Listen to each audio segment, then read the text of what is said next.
কদিন থেকেই মনটা খুব রাইস রাইস করছে, কিন্তু বাড়িতে তো বাসমতি চাল নেই। কি করি?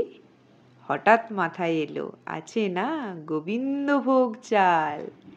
যেমন ভাবা তেমন কাজ। চালটা ফুটিয়ে নিয়ে এবার এর মধ্যে একটু ঠান্ডা জল দিয়ে চালটাকে বেশ ভালো করে ঝরিয়ে নিলাম। জল ঝরানো চালটাকে এবার ঠান্ডা হতে রেখে দিলাম। এবার কড়াইয়ে সাদা তেল গরম করে তার মধ্যে কুচিয়ে রাখা গাজর, বিনস, ক্যাপসিকাম সমস্ত কিছু ভালো করে ভেজে নেব।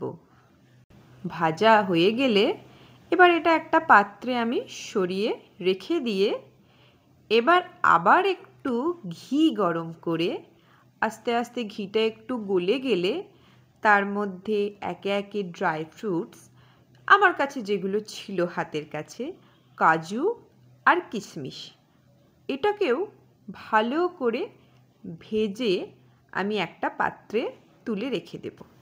এবার আরও 1 চামচ ঘি দিয়ে তাতে গোটা গরম মশলা ফোড়ন দিয়ে ভাত, চিনি, গোলমরিচ গুঁড়ো এবং ভেজে রাখা সমস্ত সবজি, কাজু, কিশমিশ একসাথে মিশিয়ে নেব।